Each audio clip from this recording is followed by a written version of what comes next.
नमस्कार, स्वागत है आपका संसद टीवी पर। मैं हूं मनोज वर्मा और आप देख रहे हैं हमारा खास कार्यक्रम मुद्दा आपका। आज हम बात करेंगे संसद के शीतकालीन सत्र की। संसद का शीतकालीन सत्र अपने निर्धारित समय से 6 दिन पहले शुक्रवार को अनिश्चित काल के लिए स्थगित कर दिया गया। इस शीतकालीन सत्र के दौरान लोकसभा में 97% और राज्यसभा में 102% कामकाज हुआ। लोकसभा अध्यक्ष ओम बिरला जी ने सभा में शीतकालीन सत्र के दौरान कामकाज का ब्यौरा दिया। वहीं राज्यसभा में सभापति जगदीप धनखड़ जी ने शीतकालीन सत्र के बारे में विस्तृत जानकारी दी। लोकसभा अध्यक्ष ओम बिरला ने बताया कि सत्र के दौरान महत्वपूर्ण वित्तीय एवं विधायी कामकाज पूरे किए गए। सत्र के दौरान 9 सरकारी विधेयक पेश किए गए और 7 विधेयकों को सदन ने पारित किया। राज्यसभा के सभापति जगदीप धनखड़ जी ने कहा कि इस सत्र में कुल 9 विधेयक पारित किए गए, जिन पर 20 घंटे चर्चा हुई। सभापति के तौर पर जगदीप धनखड़ जी का ये पहला सत्र था। कामकाज के लिहाज से संसद का शीतकालीन सत्र कैसा रहा, मुद्दा आपका में इस पे चर्चा करेंगे और इससे संबंधित विभिन्न पहलुओं को समझने की कोशिश करेंगे। खास मेहमान हमारे साथ जुड़े हुए हैं, मौजूद हैं स्टूडियो में। बीएसपी के लोकसभा सांसद मल्लूक नागर जी हमारे साथ हैं। मल्लूक जी, आपका स्वागत है संसद टीवी पर। साथ ही बीजेडी के राज्यसभा सांसद सुजीत कुमार जी भी हमारे साथ स्टूडियो में मौजूद हैं। सुजीत जी, आपका भी बहुत बहुत स्वागत है संसद टीवी पर। मल्लूक जी, शुरुआत मैं आपसे करूंगा। संसद का शीतकालीन सत्र कामकाज के लिहाज से अगर उत्पादकता की बात मैं करूं तो अच्छा कहा जाएगा। लगभग 100% के आसपास दोनों सदनों में कामकाज मिलाकर हुआ है। आप कैसे देखते हैं संसद के शीतकालीन सत्र को? देखिए, बहुत ही अच्छा काम हुआ और जो हमेशा की तरह और जो जब से संसद की प्रणाली शुरू हुई है 2019 से जो 17वीं लोकसभा हुई है, इसमें जितना संसद में काम हुआ पहले कभी नहीं हुआ। और आज काफ़ी दिन के पहले जो 29 तारीख तक चलना था और आज ये 23 तारीख को बंद हो गया है जी सदन, फिर भी 97% की जो प्रोडक्टिविटी रही है, तो बहुत ही अच्छा काम हुआ है और तमाम देश हित और जनहित पे मुद्दों पे चर्चा हुई है। छोटी मोटी रुकावट आई है, उसमें भी कुछ पार्टियों ने वॉकआउट करा है। हो सकता है मांग अच्छी ठीक हो ना हो और किस तरीके से उन्होंने करा, ये क्या चाहते थे, लेकिन फिर भी दूसरी पार्टियों ने मिलकर, कुछ विपक्षियों ने भी और सरकार के लोगों ने भी या सत्तारूढ़ पार्टी ने भी बढ़िया चर्चा हुई हैं और बिल्कुल देश हित और जनहित में काम हुआ है। जो नौजवान खिलाड़ियों के लिए हुआ है और जो ये नशीली दवाओं से संबंधित है उस पर हुआ है और बहुत सारे अमेंडमेंट आए हैं जिन पे खुल के चर्चा हुई है। प्राइवेट बिल पे चर्चा हुई है, आंगनवाड़ी पे चर्चा हुई है, 377 के मुद्दे उठाए गए और 0 आवर चला है और स्पेशल मेंशनिंग भी करी है लोगों ने। तो अनस्टर्ड क्वेश्चंस भी बहुत आए हैं। तो जितने भी प्रोविजंस हैं सब पे बहुत डिटेल में वर्किंग हुई है और मेरा पर्सनल तौर पे भी काफ़ी मैं पार्टिसिपेट किया है और पार्लियामेंट के जितने भी प्रोविज़न में सब में अटेम्प्ट किया है। तो बहुत ही अच्छा रहा है अगर सारी दृष्टियों को मिला के देखा जाए। जी सुजीत कुमार जी, अगर मैं बात जगदीप धनखड़ जी की करूं तो सत्र के दौरान बतौर सभापति पहली बार सदन की कार्रवाई का संचालन किया और अपने पहले संबोधन में उन्होंने राष्ट्रीय न्यायिक जवाबदेही आयोग संबंधी अधिनियम और कानून बनाने में संसद की संप्रभुता की बात कही, उसका उल्लेख किया। आप कैसे देखते हैं जो शुरुआत एक सभापति के तौर पे जगदीप धनखड़ जी ने जिस तरह सदन का संचालन किया, आप कैसे देखते हैं? देखिए, ये उनका पहला सत्र था जैसे आपने बताया जी, और मुझे लगता है उन्होंने बहुत अच्छा से संचालन किया। जैसे आपने बताया प्रोडक्टिविटी 102% राज्यसभा का, और मेरे साथी लोकसभा से जैसे बता रहे थे राज्यसभा भी लगभग बहुत ही अच्छा चला। सारे जो शून्यकाल है, प्रश्नकाल है या फिर जो विधेयक के ऊपर जो चर्चा हुई बहुत अच्छे से हो रहे थे। थोड़ा बहुत जो चाइना इश्यू को लेके विपक्ष वालों चर्चा करना चाह रहे थे, जो सरकारी दल उसको राजी नहीं हुए, उसको थोड़ा बहुत छोड़ के बाकी सब अच्छा ही चर्चा हुआ है। और जो आपने एनजेसी का जो जिक्र किया, देखिए उन्होंने अपनी जो ओपनिंग स्पीच में, अपने ओपनिंग रिमार्क्स में उन्होंने कहा कि एनजेसी का जो खारिज करना जुडिशरी 2015 में जो एनजेसी जजमेंट कहते हैं, उसमें जुडिशरी ने कहा कि ये जो लॉ है, एक्ट है, this is against the independence of judiciary. तो उन्होंने उस पर दुख जाहिर किया जब यूनानिमसली लोकसभा और राज्यसभा, लोकसभा में यूनानिमसली सारे सांसदों ने इसको पास किया था। राज्यसभा में बस एक राम जेठमलानी एब्स्टेन किए थे, उनको छोड़ के पूरा सदन ने उसको पास किया था। 16 राज्यों के विधानसभा में ये पास हुआ, उसके बावजूद भी सुप्रीम कोर्ट, माननीय सुप्रीम कोर्ट ने इसको खारिज कर दिया।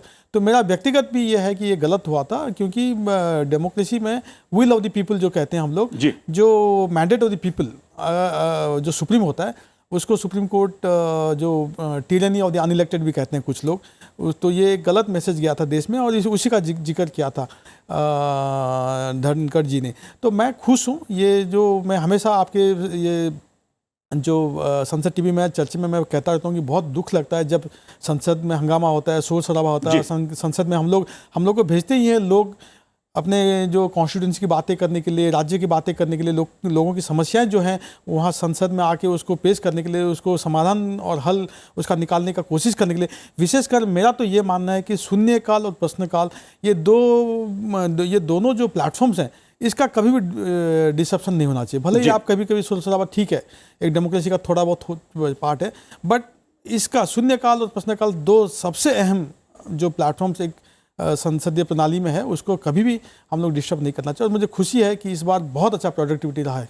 जी बिल्कुल। बीजेपी के राज्यसभा सांसद डॉक्टर अनिल अग्रवाल जी भी हमारे साथ जुड़े हुए हैं। डॉक्टर अनिल अग्रवाल जी, आपका स्वागत है संसद टीवी पर। और मैं आपसे भी समझना चाहूँगा, क्योंकि दो बातें बहुत महत्वपूर्ण हैं। पहली बात तो ये कि जगदीप धनखड़ जी का सभापति के तौर पर यह पहला सत्र था।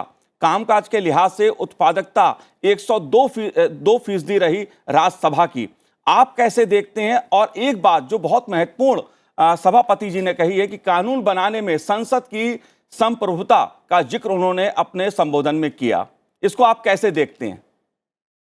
नहीं, देखिए, संसद का काम है कानून बनाना, और ये जो है इसमें कोई किसी तीसरी एजेंसी की दखलंदाजी नहीं हो सकती। सभी माननीय सदस्य ये चाहते हैं कि संसद में कामकाज सुचारू रूप से चले। राज्यसभा में यदि विधान भी हुआ तो एक्स्ट्रा आवर्स में काम किया गया और 102% एफिशिएंसी पे काम हुआ है, जिसके लिए मैं पक्ष विपक्ष सभी माननीय सांसदों को बधाई देना चाहता हूं, चेयर को बधाई देना चाहता हूं। और मुझे बहुत गर्व है कि इस समय जो चेयरमैन है राज्यसभा के, वो एक ऐसे व्यक्ति हैं जो पूरे सदन को साथ लेके चलते हैं। उन्होंने सभी सदस्यों की मान मर्यादा का ध्यान रखा है, सबको बोलने का मौका दिया है, सबके साथ उन्होंने अगर कहीं व्यवधान आया भी तो अपने चैम्बर में बुला के बात की है। और मैं समझता हूं कि माननीय सभापति महोदय ने एक जो संसद सदस्यों का ट्रस्ट होता है चेयर के प्रति, चेयरमैन के प्रति, उसको बनाए रखने में बहुत बड़ी भूमिका अदा की है। और बहुत महत्वपूर्ण बिल इस सदन में, ये जो 258वीं बैठक थी राज्यसभा की, उसमें पारित किए गए हैं। विशेषकर आदिवासियों के लिए, जो कि बहुत दिनों से लंबित था, पिछली सरकारों ने आदिवासियों के लिए काम नहीं किया था। माननीय मोदी जी की सरकार ने आदिवासी भाइयों की समस्या को समझा और उनके लिए ये बिल लेके आए। और एप्रोप्रिएशन बिल होना था, जिसमें एडिशनल जो मांग थी उसको राज्यसभा में बिल को लौटाना होता है। उस पे वृहद चर्चा हुई, बहुत सारे पक्ष विपक्ष के सांसदों ने हिस्सा लिया और अच्छी बातें आई। मिनिस्टर रिप्लाई भी बहुत वृहद हुआ।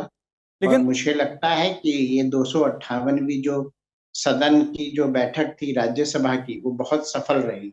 अनिल अग्रवाल जी, लेकिन एक मुद्दे पर, चीन के मुद्दे पर कांग्रेस और उसके सहयोगी दलों की रणनीति टिकी रही और उसको लेकर सदन में कुछ हंगामा भी देखने को मिला, व्यवधान भी देखने को मिला। आप कैसे देखते हैं इस मुद्दे पर? क्योंकि विपक्ष की ओर से चर्चा की मांग लगातार उठाई जा रही थी, आपका क्या कहना है? इसमें पूरे विपक्ष की चर्चा नहीं वॉकआउट किया या उनकी मांग नहीं थी। कुछ कांग्रेस और उनके जो बहुत क्लोज एलाई हैं, उनकी ये मांग जरूर थी। लेकिन मैं जिन लोगों ने पूरा तिब्बत, अक्साई चीन और 64,000 किलोमीटर एरिया चीन को दे दिया और तत्कालीन प्रधानमंत्री ने ये कह दिया कि वहां कुछ होता नहीं था, तो ऐसे लोग अगर चीन के बारे में चिंता व्यक्त करें, सदन ना चलने दें, तो ये अपने आप में दुर्भाग्यपूर्ण है। और बहुत सारी इंटरनेशनल नेशनल चीजें ऐसी होती हैं जिनको कि आप ओपनली चर्चा नहीं करते। जी और इसके लिए माननीय मंत्री ने सदन में आके बाकायदा स्टेटमेंट भी दिया है। तो उसके बाद कुछ बचता नहीं है, ये केवल राजनीति से प्रेरित था और कुछ नहीं। बिल्कुल। मलूक जी, कई मुद्दे ऐसे थे जिसमें विपक्ष सरकार को घेर सकता था, लेकिन कांग्रेस की अपनी रणनीति चीन पे रही। विपक्ष एक तरह से मैं कहूं तो बटा हुआ नजर आया। आप कैसे देखते हैं इसको? आप जो कह रहे हैं जी बिल्कुल एक पत्रकार के नाते पूछने में ये बिल्कुल साफ दिखता है और लगता है। जी और जहां अंदर हम लोग बैठते हैं, अंदर लोकसभा में इवन राज्यसभा के एमपी भी नहीं जा सकते वहाँ, या राज्यसभा में लोकसभा के एमपी भी नहीं जा सकते। वहाँ की जो सिचुएशन है, देखिए चीन पे चर्चा की जो बात आई, विपक्ष पूरा और हम भी ये चाहते थे चीन पे चर्चा हो, ये बात सच है। लेकिन उधर तो एक दिन किसानों पे प्रश्न लगे हुए थे पहले से लेकर 7वें नंबर तक लगातार एग्रीकल्चर मिनिस्टर के, और किसानों के हितों की रक्षा के लिए जो इवन सत्तारूढ़ पार्टी के एमपी हैं वो भी पूछना चाहते थे। अरे वो ऐसा समय होता है जहां पे पक्ष और विपक्ष सब बिल्कुल साफ हो जाता है और एक हो जाते हैं सब लोग, और अपने अपने क्षेत्रों के लिए और देश हित और जनहित में सब लोग प्रश्न पूछते हैं मंत्री से। वहाँ कांग्रेसियों ने हंगामा करा, वॉकआउट कर दिया, और वॉकआउट भी बाद में किया। पहले इतना हंगामा करा कि सदन जो है उठा करके आगे पोस्टपोन कर दिया 1 घंटे के लिए। तो सरकार को या तो तालमेल बैठा के चर्चा कराने पे तैयार करने चाहिए थे, या कांग्रेस को जो किसानों पे बात हो रही है और किसानों के लिए बातें रखी जा रही हैं, वहाँ इतना हंगामा कर दिया कि वो सदन हट गया। अल्टीमेटली नुकसान किसका हुआ? देश के किसानों का हुआ।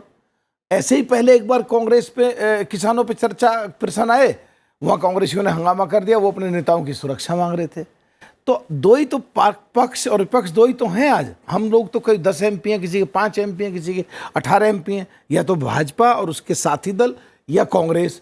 तो वो भी चाहते हैं कि भाई इस पर चर्चा की बात है, कांग्रेस के सर पे जाके जिम्मेदारी फूटे कि कांग्रेस ने नहीं चलने दिया।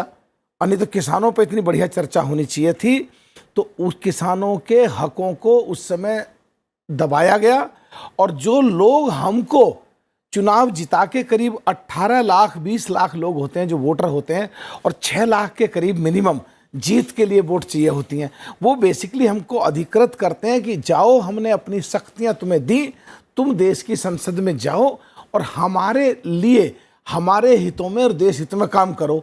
और ये अगर नहीं कर पाते, और ऐसी सिचुएशन पे जब पार्लियामेंट नहीं चल पाती, तो हम सांसदों का, सब मैं खत्म कर रहा हूं, हम सांसदों के मौलिक अधिकारों का हनन होता है, और जो लोग हमें जिता के भेजते हैं उनके भी मौलिक अधिकारों का हनन होता है। तो किसी भी कीमत पे सदन पोस्टपोन्ड हो, ये बिल्कुल ठीक नहीं है। और इसीलिए 97% रहा, नहीं तो हमेशा 120 और 125% हमेशा सदन ने प्रोडक्टिविटी। मलूक जी, विपक्षी दलों के बीच समन्वय हो, साथ चले विपक्षी दल। सरकार ने तो कहा वो हर मुद्दे पे चर्चा के लिए तैयार है, हर इशू पे बात करने के लिए तैयार है, लेकिन अगर विपक्ष के बीच एका नहीं होगा मुद्दों पर, तो इसकी जिम्मेदारी किसकी होगी? आप अभी मैंने फिर कहा, आप वहाँ पे बैठ भी नहीं सकते जो प्रश्न कर रहे हैं, पर जवाब इसका ये है कि हमारे लिए पक्ष और विपक्ष सेकंड चीज है, खास करके बीएसपी के लिए और मलूक नागर के लिए।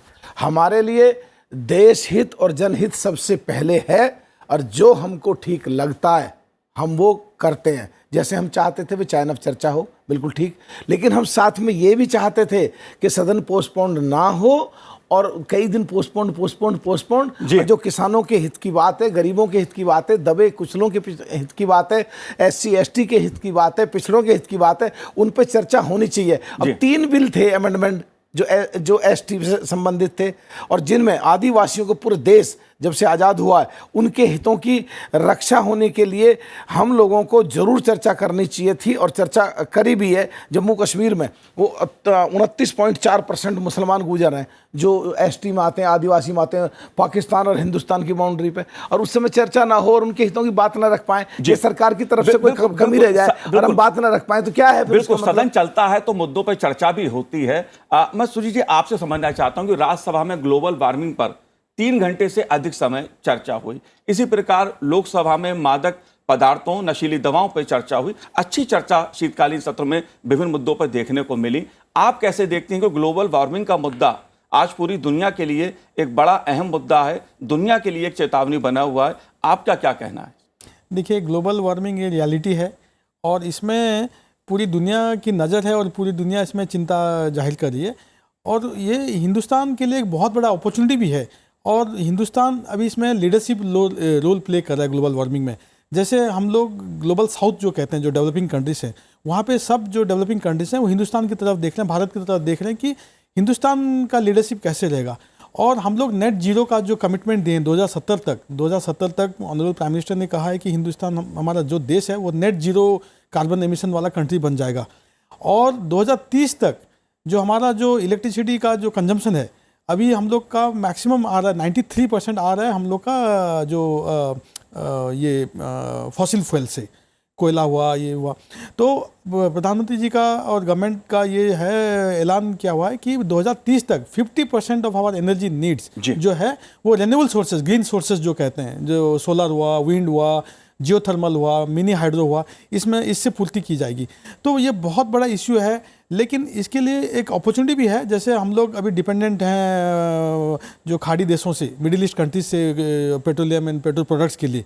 तो अगर हम लोग रिसर्च में इन्वेस्ट करेंगे, ग्रीन फ्यूल पे इन्वेस्ट करेंगे, हाइड्रोजन फ्यूल पे इन्वेस्ट करेंगे, तो हम लोग का जो 84% 85% हम लोग का फ्यूल इंपोर्ट हो रहा है। तो दिस कितना बड़ा हमारा जो एक्सचेकर से पैसा जा रहा है इंपोर्ट बिल में। तो ये हमारे लिए बहुत बड़ा अपॉर्चुनिटी है। हम लोग ग्रीन एनर्जी, ग्रीन फ्यूल पे फोकस करके, उसमें रिसर्च करके, उसको अगर हम लोग ज़्यादा से ज़्यादा इस्तेमाल अगर करेंगे तो हमारा इंपोर्ट बिल बनेगा, देश की आर्थिक स्थिति अच्छी रहेगी। और जो एक बोलते हैं लीप फ्रॉगिंग बोलते हैं, जैसे देखिए हिंदुस्तान में जो लैंडलाइन कनेक्शन बहुत कम था, लेकिन आज सबसे ज़्यादा मोबाइल फ़ोन यूज़ करने वाला देश है। तो हम लोग लीपफ्रॉग कर दिए, लैंडलाइन से नहीं जाके सीधा हम लोग मोबाइल पे चले गए। तो उसी तरह से हम लोग लीपफ्रॉग कर सकते हैं ग्रीन एनर्जी में और एक लीडरशिप, वर्ल्ड में एक लीडर रोल प्ले करने का हमारा ये बहुत बड़ा अपॉर्चुनिटी है। वैसे जो इंटरनेशनल सोलर अलायंस है, ISA जो कहते हैं, वो भी हिंदुस्तान से आरंभ हुआ है। आज G20 का भी अपन लोग के पास अध्यक्षता है। तो ये बहुत ही बड़ा अपॉर्चुनिटी मैं मानता हूँ।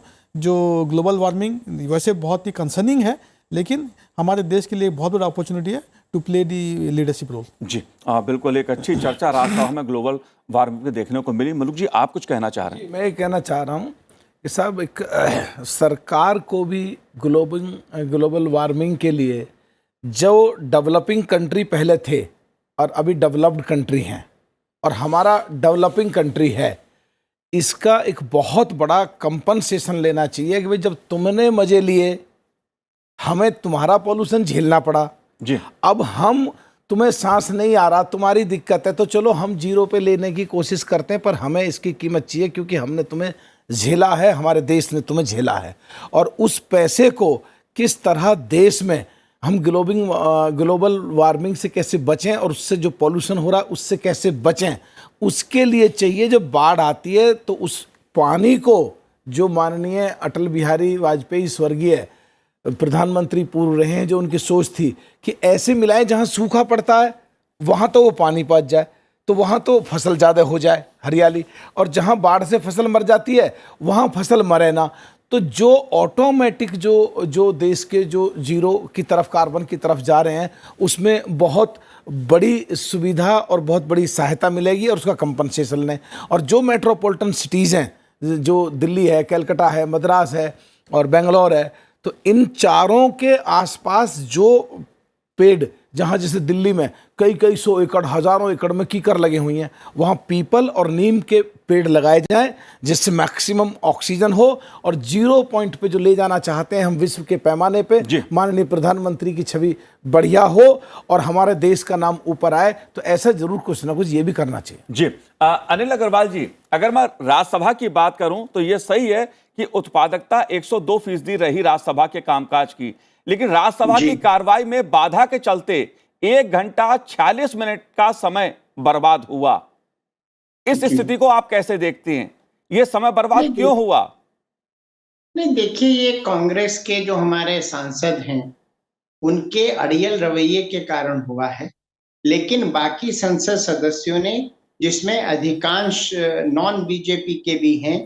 उन्होंने सबने इसमें सकारात्मक रूप से चर्चा में भाग लिया और अभी जैसा शॉर्ट ड्यूरेशन भी हुआ, प्रश्नकाल भी हुआ, जीरो ओवर भी हुआ, सभी काम हुए। लेकिन उन लोगों ने कुछ प्लान्ड वे में इसको बाधित किया है काम को। लेकिन संसद सदस्यों ने जो बाधित हुआ है उसको भी कंपनसेट किया है और उस पर बाकायदा चर्चा हुई है और 102% हमारी जो है उत्पादकता है। तो ये निश्चित रूप से सभी इसके लिए बधाई के पात्र हैं और चेयर इसके लिए बधाई के पात्र हैं। और इसमें विशेषकर जो बहुत महत्वपूर्ण हुआ, जो मेरे आदिवासी भाई हैं उनके लिए एक अच्छा काम हुआ। जो हमारा एक मैरिन टाइम के लिए जो एक है वो एक बहुत अच्छा काम हुआ। वन्य जीवन संरक्षण विधेयक हुआ, एनर्जी कन्वेंशन बिल हुआ है, संविधान अनुसूचित जनजाति 2022 के 3 बिल हुए। तो ये सारी की सारी कार्रवाई ऐसी है जिसमें कि बहुत अच्छा हुआ है। शून्य काल में 106 मामले उठाए गए और 205 स्पेशल मेंशन दिए गए, जो अपने आप में रिकॉर्ड है। तो मैं यही कहना चाहता हूं कि हमारे कांग्रेस के सदस्य जो अपना पूरा ग्रह से ग्रसित रहते हैं वो उसको छोड़ें और पॉजिटिव राजनीति करें। जैसा मलूक भाई ने बहुत अच्छी बात बताई कि किसानों के हित की बात नहीं उठा पाए, सबको इस चीज का दर्द है। तो ये सारी की सारी चीजें हैं, इसीलिए आज कांग्रेस की दुर्दशा होती जा रही है। अनिल जी, मैं मलूक भाई की बात से सहमत हूँ। मैं यही चीज समझना, के मामले उठने चाहिए थे, उन पर चर्चा होनी चाहिए थी और उस पे पक्ष और विपक्ष सब संसद सदस्य चाहते थे किसानों के हित की बात हो। जी बिल्कुल सुजीत भाई, मैं यही चीज समझना चाह रहा हूं कि कई मुद्दे और भी देश के सामने अहम है जिस पे सरकार ने कहा अपनी तरफ से कि हम चर्चा के लिए तैयार हैं। विपक्ष की ओर से भी कई दलों की मांग थी, हम चर्चा चाहते थे, लेकिन कहीं ना कहीं व्यवधान के चलते जो समय बर्बाद होता है उसमें ऐसी चर्चाएं पीछे छूट जाती हैं। इस स्थिति को आप कैसे देखते हैं? देखिए, जो इस सत्र में जो चाइना का जो तवांग में जो इनकर्सन है उसको लेके विपक्ष की मांग रही कि इस पे चर्चा हो। ये एक सेंसिटिव मैटर है। मेरा खुद का रुचि है काफ़ी ज़्यादा चाइना इश्यू पे। तो मैं ये मानता हूँ कि कई चीज़ें ऐसे होती है जो खुले चर्चा नहीं होनी चाहिए। और रक्षा मंत्री जी और विदेश मंत्री जी दोनों ने स्टेटमेंट रखा सदन में। तो मेरे ख्याल से ये एक प्रधानमंत्री जी को, लीडर ऑफ अपोजिशन और बाकी जो मंत्री हैं उनके साथ बैठ के इंडोर इस पे चर्चा हो सकती थी। तो मैं ये सहमत हूँ सरकारी पक्ष से जो कि इसका खुला आम चर्चा देश हित में नहीं रहा है। लेकिन कोविड पे आज कल मंत्री जी ने भी वहाँ पे रखा स्टेटमेंट। शॉर्ट ड्यूरेशन, आपने क्लाइमेट चेंज एक बहुत अहम मुद्दा है, इस पे चर्चा हुआ। महंगाई पे होना चाहिए।